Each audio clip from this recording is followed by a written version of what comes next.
Muy bien, hermanos, vamos a invitarles a que abran sus Biblias al Evangelio de Mateo, capítulo 26. Evangelio de Mateo, capítulo 26. Como hoy estamos miércoles santo, ¿verdad?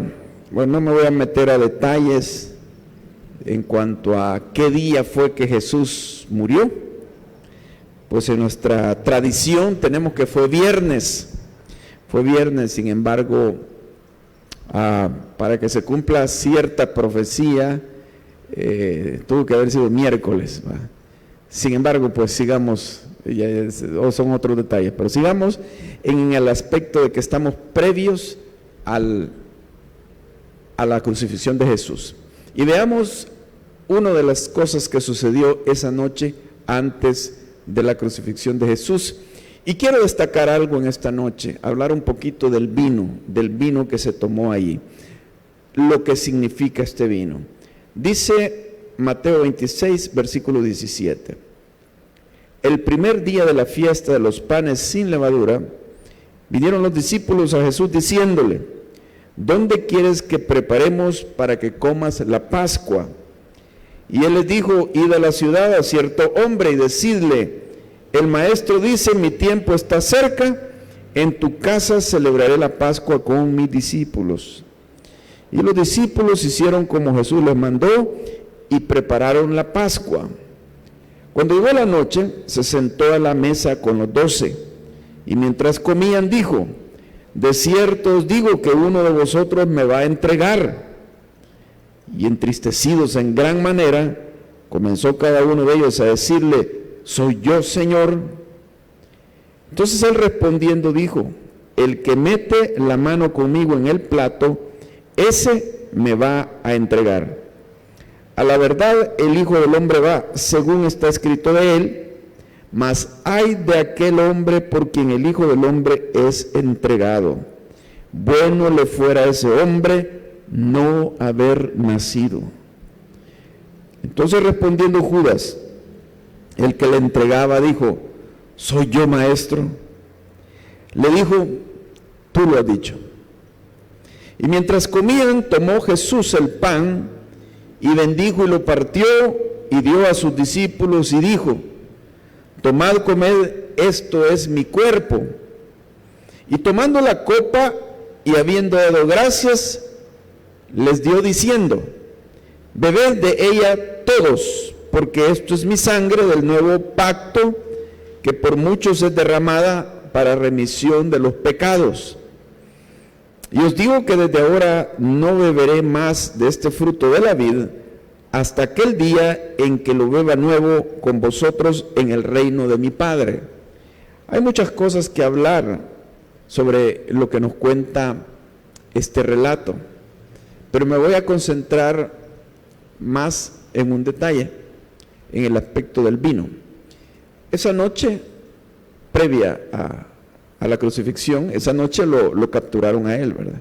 Pero más temprano, él estaba en lo que le llamamos la última cena con sus discípulos, es donde él les expresa, les confiesa que uno de ellos lo va a entregar. Ahí está entre ellos, cada uno: seré yo, y el que lo va a entregar, Judas, soy yo, tú lo has dicho. Ahora, Jesús les da pan para que coman, y les dice que ese pan simboliza su cuerpo, y agarra una copa y les da vino, y les dice que esa es la sangre de él, ¿verdad? Simboliza la sangre del nuevo pacto. Ahora, nos preguntamos, ¿será vino de verdad o será jugo de uvas? En realidad era vino de verdad. En la cultura mediterránea se toma vino como lo más normal, ¿verdad? Aquí en Latinoamérica hay una morbosidad en cuanto al alcohol y la gente toma para ponerse bolos. Pero usted va a uno de esos países mediterráneos, Israel, España, Italia, todos esos, como lo más normal, juntamente con la comida, aún los cristianos, ¿verdad? Y no pasa por la mente que eso sea malo. Claro, la Biblia habla de que el pecado es emborracharse, ¿verdad? Pero es vino. Algunos han tratado de decir que no era vino, sino que era jugo de uvas, pero pero la palabra es clara, ¿va? Dice que era vino. Ahora, ¿pero qué simboliza ese vino? Aquí vamos al simbolismo en sí, al simbolismo espiritual. Bueno, primero, el vino es relacionado, y especialmente la copa de vino es relacionada con el sufrimiento. Los discípulos, par de discípulos de él, le hicieron la petición a Jesús: quisiéramos que cuando tú estés en tu reino, nosotros quedemos a tu lado, uno a tu derecha y otro a la izquierda. Jesús les dijo: podéis beber de la copa que yo voy a beber, podéis beber de la copa que yo voy a beber. Sí podemos. Bueno, después la historia nos da una enseñanza, pero no es el caso quedarnos ahí. Jesús también le dijo al Padre: Padre, si es posible, pasa de mí esta copa sin que yo la beba. Se refería al sufrimiento que él iba a recibir. Es la copa de vino. Y es que el vino también tiene el sabor amargo. Aquí está simbolizando precisamente el sufrimiento. El vino es producto de las uvas que han sido pisoteadas, machacadas, para que suelten ese jugo, que se fermenta y de allí se hace el vino. Y esto pues nos habla de, en la vida de Jesús hay sufrimiento, y las profecías del Antiguo Testamento, especialmente Isaías 53, es un capítulo completo sobre los sufrimientos del Mesías. La vida de Jesús está llena de sufrimiento. Aún Isaías 53 le llama varón de dolores, experimentado en quebranto.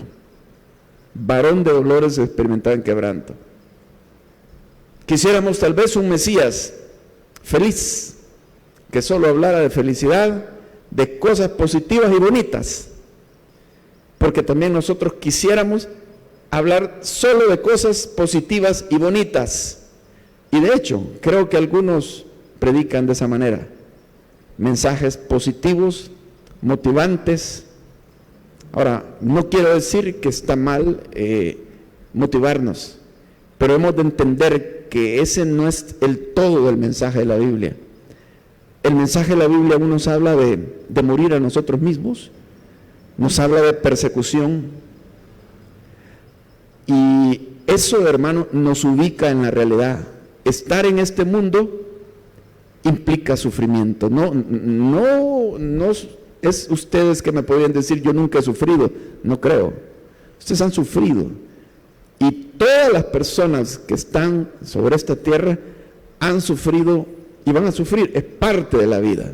No podemos evadir eso con un mensaje positivista, haciéndonos ilusiones vanas. Tenemos que enfrentar eso. Aún la Biblia habla: después de que hayáis padecido un poco de tiempos, Dios mismo os fortalezca, os establezca. El punto no es quedarnos en el sufrimiento por sí solo, sino que es de poder ver que detrás o después del sufrimiento viene bendición. Muchas veces la persona que es más probada va a ser una persona más dependiente de Dios, ha pasado más por el fuego, va a ser una persona que va a conocer más y mejor a Dios, de tal manera que si tú te encuentras en sufrimiento, no te desesperes, porque Dios está haciendo algo grande en tu vida. No grande para que seas orgulloso, sino grande en Él, para que Jesucristo se manifieste en tu corazón y en tu vida.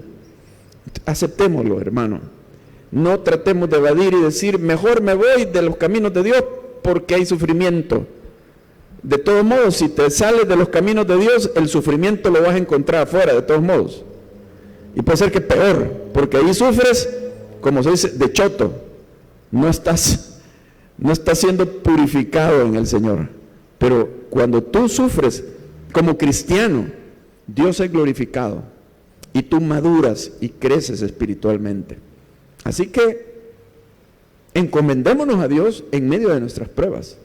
Pero el vino está implicando una copa de sufrimiento que nuestro Señor llevó y que nos da el mensaje que si nosotros somos seguidores de Él, pues lo que sucedió a nuestro maestro, también pues nos sucede a nosotros. Somos parte de eso mientras estemos sobre la tierra.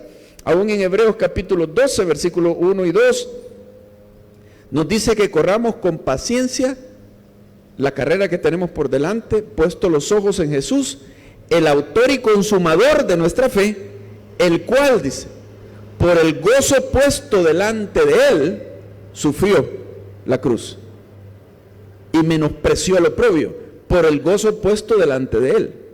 O sea que cuando Jesús estaba sufriendo, él había puesto su mirada en el gozo que iba a venir después de eso. Y ten por cierto que lo que tú sufras va detrás de eso, o después de eso, viene gozo, viene bendición de parte de Dios.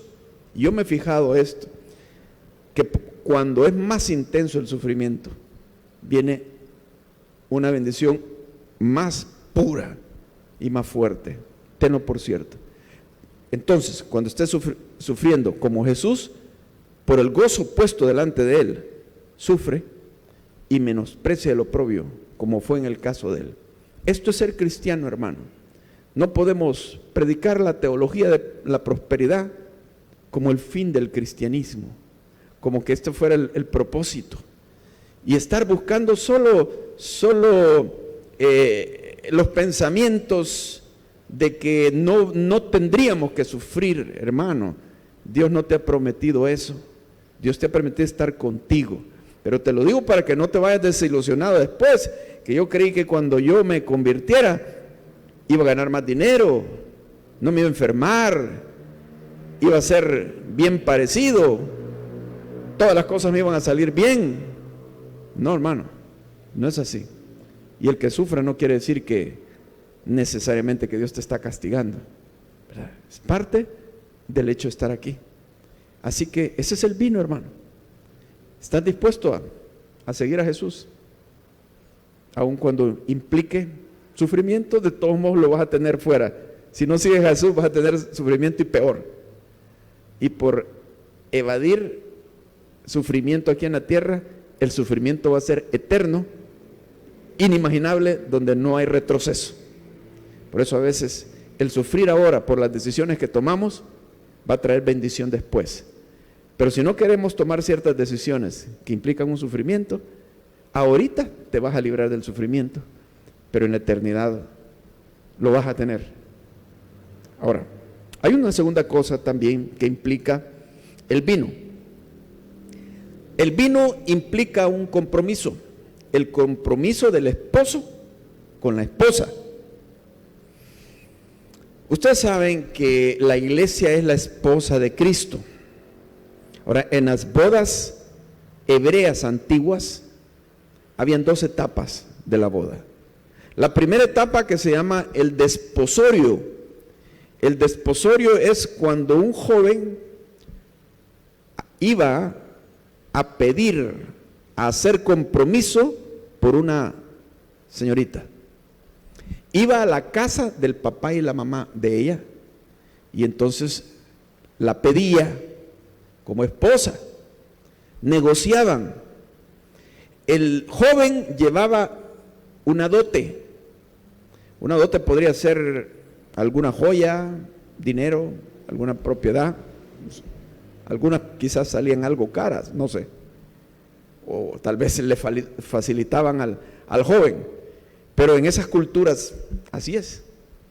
El joven lleva una dote. Entonces, si los papás se la dan, ahí se hace una ceremonia sencilla pero formal, donde ambos platican con la familia de ella. El joven generalmente lleva uno o dos amigos que lo acompañan para poder negociar también con el suegro, digamos. En medio de esa ceremonia se hace un brindis con vino. Se hace en el desposorio, pero también ese brindis con vino se hace en el casamiento, porque es la segunda etapa, la boda, el casamiento, que es tiempo después, puede ser meses después. El casamiento se hace ya en la casa de él, el desposorio en la casa de ella. Y en este sentido, miren cómo engrana este precioso cuadro de Jesús con su iglesia. Él, igual que el esposo, que el novio, viene a la casa de ella. Es aquí la tierra. La iglesia somos nosotros. Aquí hemos nacido. Él viene a la tierra. Y entonces Él trae una dote. Es un precio muy alto que Él va a pagar por ella. ¿Saben qué es el precio? Su vida. Es su sangre. Dice la Biblia que Jesús compró con su sangre. Nos ha comprado con su sangre. Ha comprado su esposa con su sangre. ¿Qué precio más alto que ese? No hay. Entonces, cuando Jesús está, digamos, tomando el vino con sus discípulos son los representantes de toda la iglesia, los que habían creído en Él en ese tiempo y los que iban a venir. Todos nosotros estamos incluidos ahí en los discípulos. Entonces es como el novio que ha ido a desposarse, a comprometerse con su novia, donde están brindando con el vino. Pero Jesús les dijo: de cierto os digo que no volveré a tomar de este fruto de la vida hasta que lo beba nuevo con vosotros en el reino de mi Padre. Fíjense qué precioso cuadro. En el desposorio se toman el vino, y cuando sea la boda, también, ya en la casa del Padre. Jesús dijo: en la casa de mi Padre muchas moradas hay. Si no fuera así, yo os lo hubiera dicho. Voy pues a preparar lugar para vosotros, y si me fuere y os preparado el lugar, vendré a vosotros y os tomaré, para que donde yo estoy, vosotros también estéis. El cuadro perfecto. Para el desposorio vino a la tierra a comprometerse. Ahora estamos comprometidos con Él. Y ese compromiso era tan serio, hermanos. Digamos, nosotros podemos decir, ese es el noviazgo de acá. Es un poco diferente, porque allí sí era un compromiso tal que el desposorio, aunque no hayan tenido una noche juntos, no estén casados, era tan serio que no se podía disolver, sino con divorcio. Aun si el joven moría, ella se hacía heredera de lo que él tenía, aunque eran novios, digamos novios. Este es el caso de José con María. Dice que se habían desposado, pero él todavía no la había poseído como mujer. Y ella sale embarazada. Pero le dice el ángel: no temas recibir a María tu mujer. Pero no habían tenido una noche juntos. No se habían casado, pero ya le llamaba su mujer. Ella es tu mujer. Porque estaban comprometidos. Era tan serio. De tal manera que cuando esto sucedió, hermano, es tan serio que nosotros somos ya la esposa de Jesús, como era para los judíos. El compromiso. Ya se le llama la esposa de Cristo, pero no se ha casado todavía. Las bodas del Cordero están en Apocalipsis capítulo 19. ¿A dónde? Ya no aquí en la tierra, sino en la casa del Padre. Por eso es el arrebatamiento. Viene a levantar su iglesia para llevársela al cielo, y allá se celebran las bodas del Cordero. Precioso. Entonces, esta copa de vino, hermanos, que nos anuncia que es un compromiso serio, que usted es la esposa de Cristo.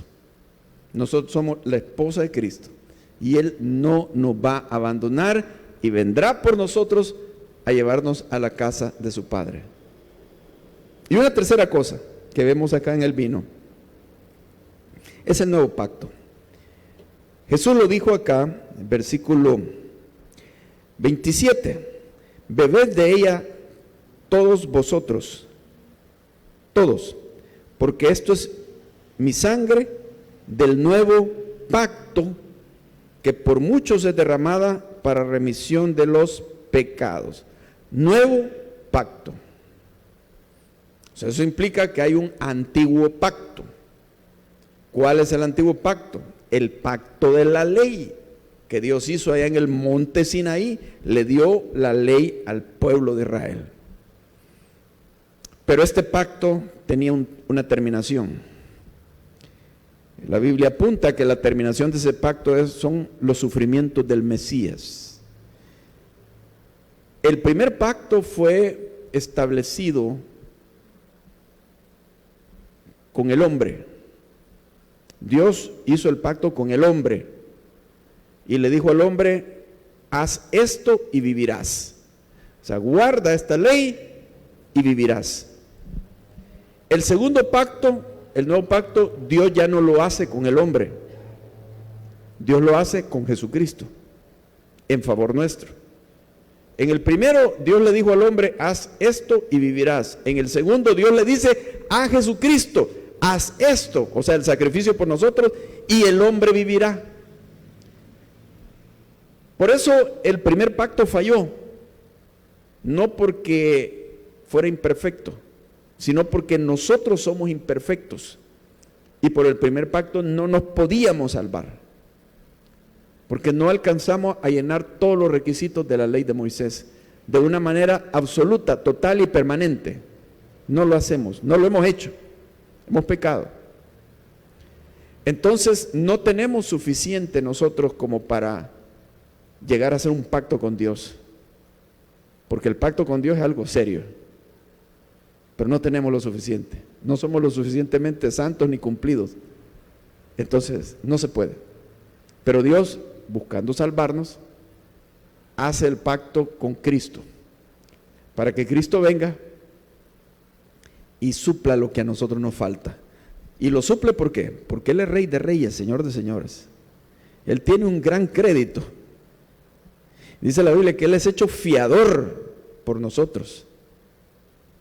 Él paga por nosotros. Entonces, con Él tiene confianza Dios de que ese pacto va a ser bueno, porque Jesucristo es fiable. Entonces lo hace con Él. Él viene entonces, llena los requisitos de la ley. Él vivió una vida perfecta sobre la tierra, sin pecado, y al final murió injustamente. Pero esa muerte no era por Él, esa muerte era por nosotros. Él no estaba pagando ningún pecado de Él. Entonces, ¿por qué murió? Por nosotros. Ahí en esa sangre se establece el nuevo pacto. El antiguo pacto era establecido por la sangre de corderos, de animalitos. Pero uno se pone a pensar, ¿cómo me podría perdonar los pecados un animalito, un cordero? Por los pecados se ofrecían sacrificios de corderos. No puede ser que por la sangre de un animal yo reciba el perdón. Tiene que haber algo superior a eso. Sí, porque esos corderos solo eran una sombra, una figura del verdadero cordero. Cordero de Dios que quita el pecado del mundo, dijo Juan el Bautista. Él es.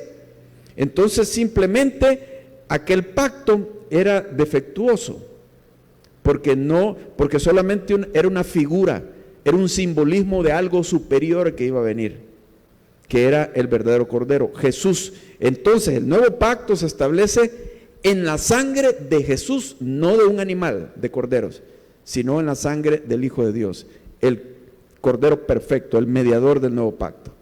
Entonces ahora estamos bajo el nuevo pacto, en su sangre. Lo complementamos esto con Hebreos capítulo 8, que nos describe un poquito más sobre este pacto, nos lo confirma. Simplemente Hebreos capítulo 8 está citando un texto de la profecía de Jeremías, donde en el libro de Jeremías se anuncia ese nuevo pacto que había de venir. Entonces, el propósito de Dios en el primer pacto no es que ese pacto fuera eterno, sino que durara un tiempo. El pacto eterno es el nuevo pacto, un pacto mucho mejor establecido sobre el Hijo de Dios, sobre un sacerdocio mucho mejor. El antiguo pacto, el sacerdote era el levita, los levitas, hombres que morían, hombres con defectos, hombres que ofrecían sangre de corderos, de animales. Pero el nuevo pacto, el mediador es el sumo sacerdote según el orden de Melquisedec, Jesucristo, sacerdocio eterno, y que ofrece no la sangre de corderos, sino su propia sangre. Y siendo el eterno, este pacto es eterno, y por lo tanto la Biblia dice que salva de forma eterna a aquellos que se amparan en ese pacto.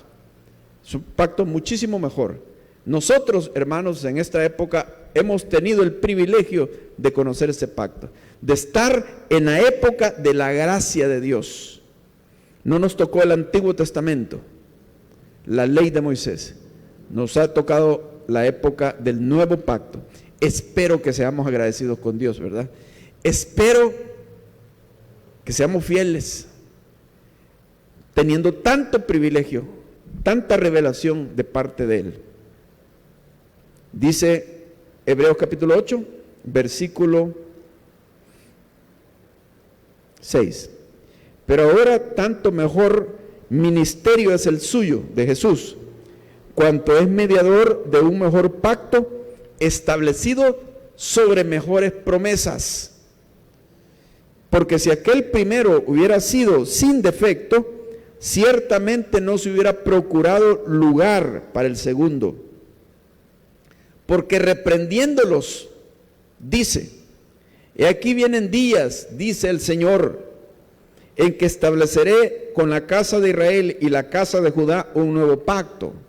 Claro, nosotros no somos la casa de Israel ni la casa de Judá, pero recibimos la bendición de ellos. Entonces el pacto está siendo también con nosotros. No como el pacto que hice con sus padres, el día que los tomé de la mano para sacarlos de la tierra de Egipto. ¿Por qué? Porque ellos no permanecieron en mi pacto, por más que trataban. Vino Jesús y lo clavaron en la cruz, lo rechazaron siendo religiosos, no reconocieron que Él era Dios hecho hombre, lo rechazaron, se burlaron, lo agredieron, no pudieron. O sea, el pacto de la ley no le transforma el carácter a nadie. Dice: y yo me desentendí de ellos, dice el Señor, por lo cual este es el pacto que haré con la casa de Israel. Después de aquellos días, dice el Señor, pondré mis leyes en la mente de ellos y sobre su corazón las escribiré y seré a ellos por Dios y ellos me serán a mí por pueblo. O sea, ya la ley no va a estar escrita en tablas de piedra exterior a ellos, ya la ley va a estar escrita en el corazón de ellos. O sea, Jesús nos transforma el corazón cuando lo recibimos. Pero si no lo recibimos, estamos como religiosos en nuestras propias fuerzas, tratando de guardar los mandamientos de la ley, pero no los tenemos en el corazón, están fuera de nosotros. Entonces dice: sobre su corazón los escribiré, seré ellos por Dios y ellos me serán a mí por pueblo. Y ninguno enseñará a su prójimo ni ninguno a su hermano diciendo: conoce al Señor, porque todos me conocerán, desde el menor hasta el mayor de ellos, porque seré propicio a sus injusticias y nunca más me acordaré de sus pecados y de sus iniquidades. Al decir nuevo pacto, ha dado por viejo el primero, y lo que se da por viejo y se envejece está próximo a desaparecer. Les perdonaré sus pecados, dice. No me acordaré más de sus transgresiones. Esta es la base del nuevo pacto, que ya no nos es contado aquella culpa, aquella deuda. La deuda ha sido cancelada, hermano, en tu vida y en la mía. Parece mentira, ¿verdad?, que sea tan hermoso esto, fabuloso. Da lástima a aquellos que pretenden salvarse por obras. Creen que tratando lo mejor de ganar méritos es lo que Dios va a usar para decidir si lo salva o no. No, ningún humano puede hacer eso. Aunque lo trate, esa no es la base de la salvación. La base de la salvación es que el Cordero de Dios haya derramado su sangre por ti, que el mediador sea Jesús y no dependas de tus obras para salvarte. Hagamos buenas obras por amor a Dios, por obediencia a Él, pero no es eso lo que nos salva, sino Jesús, nuestro Salvador, y la sangre preciosa de Él. Este es el nuevo pacto maravilloso, y Dios le da el verdadero sentido a la ley de esta manera. porque cuando no tiene este sentido, la ley tiene un cumplimiento externo. Les dijo a los judíos: oíste que fue dicho, no matarás. Pero yo os digo, ¿qué les dijo? Pero yo os digo que cualquiera que le diga necio a su hermano, ya se hizo culpable. La ley te da un cumplimiento externo, pero el nuevo pacto te mete la ley de Dios en tu corazón, porque te dice: no es necesario que hayas matado para ser culpable. Eres culpable cuando dentro de tu corazón odias a alguien. O sea, digamos, Cristo profundiza la ley y la vuelve algo en tu corazón, no algo en el exterior. Cuando ores, dice, cuando des limosna, no hagas tocar trompeta delante de ti para ser visto por los demás. Y decir: estoy haciendo lo que Cristo me ha mandado, estoy dando limosna, ni lo digas, dice, porque te estás exhibiendo. Y eso es lo que quieres, ser visto por los hombres. Si no, no sepa tu derecha lo que hace tu izquierda. Pero tu Padre que ve en lo secreto te recompensará. O sea, que seamos honestos por dentro, que la ley de Dios está en lo más profundo de nuestro corazón, en lugar de fingir. El antiguo pacto era mucho de fingir, pero los judíos muy religiosos, pero Dios les dice: no han guardado. Jesús vino muy religiosos ellos, pero lo querían matar. Lo odiaban y lo querían matar, y les dijo Jesús: ustedes son hijos de su padre. No, somos hijos de Moisés, somos hijos de Abraham. No, si fueran discípulos de Moisés, reconocerían quién soy yo. Nuestro Padre Dios, no, tampoco. Ustedes son hijos del diablo. Así les dijo, siendo religiosos bajo la ley, porque la ley no lo transforma a uno. Muchas veces la ley hace que uno tenga que finja ser santo, pero por dentro no. Es una ley muy externa. La ley es buena, pero el ser humano es tan pecaminoso que si no es transformado desde adentro, como dice aquí en el Nuevo Pacto: escribiré la ley en el corazón de ellos. Simplemente es un religioso con pecados escondidos en su corazón.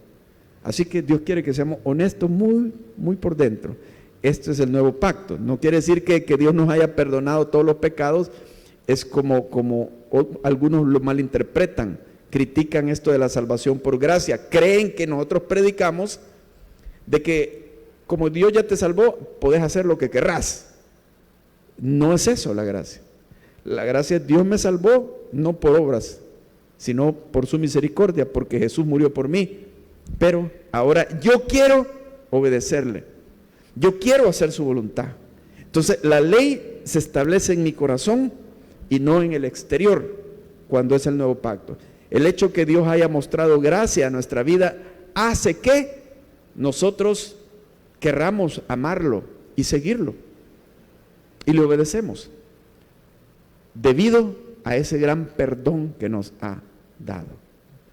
La ley no perdona, la ley condena y no nos transforma la vida. La gracia nos perdona y nos transforma la vida, nos da el poder para obedecer a Dios.